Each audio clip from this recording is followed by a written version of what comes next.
ഉത്തരക്കടലാസിന് അപേക്ഷിച്ച വിദ്യാർത്ഥിക്ക് ലഭിച്ചത് മറ്റൊരു വിദ്യാർത്ഥിയുടെ ഉത്തരക്കടലാസ്.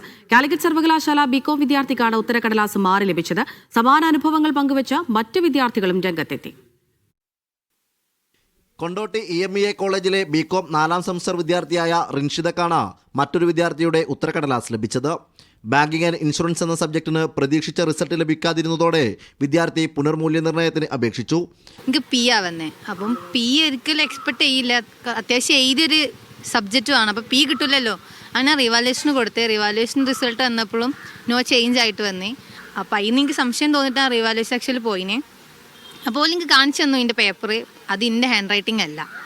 അപ്പോൾ തന്നെ നമ്മളിവിടെ കംപ്ലയിൻറ്റ് കൊടുത്തിരുന്നു, പക്ഷേ ഒരു ഫോർവേഡ് ഇല്ല. എനിക്ക് ഇതേ കോളേജിലെ മറ്റൊരു വിദ്യാർത്ഥിക്കും ഉത്തരക്കടലാസ് മാറി ലഭിച്ചതായി പറയുന്നു. ജയിക്കുന്ന പ്രതീക്ഷകളുകൊണ്ടാണ് ഞാൻ തോറ്റപ്പോൾ റിവാലുവേഷനും പേപ്പർ കോപ്പിയൊക്കെ അപേക്ഷിച്ചത്. പേപ്പർ കോപ്പി കിട്ടിയപ്പോഴാണ് ഇതിൻ്റെ പേപ്പറല്ലാന്ന് മനസ്സിലായി. അങ്ങനെ ഇവിടെ പരാതിയായിട്ട് എത്തി. ഒരാഴ്ചയായിട്ട് ഇപ്പോഴും ഇതിനൊരു തീരുമാനം റെഡി ആയിട്ടില്ല. വീഴ്ച വരുത്തിയവർക്കെതിരെ നടപടി ആവശ്യപ്പെട്ട വിദ്യാർത്ഥി സംഘടനാ നേതാക്കളും രംഗത്തെത്തി. കാലിക്കറ്റ് സർവകലാശാലയിൽ നിന്ന് ഇങ്ങനെ ഉണ്ടാകുന്ന വിദ്യാർത്ഥി വിരുദ്ധമായ നടപടികൾ കൃത്യമായി പ്രതിഷേധത്തിലൂടെ രേഖപ്പെടുത്താൻ തന്നെയാണ് ഞങ്ങളുടെ തീരുമാനം. പരാതിയിൽ നടപടി ഉണ്ടാകുമെന്ന് പരീക്ഷാ കൺട്രോൾ ഉറപ്പു നൽകിയതായും വിദ്യാർത്ഥികൾ പറയുന്നു. മീഡിയ 1 കോഴിക്കോട്.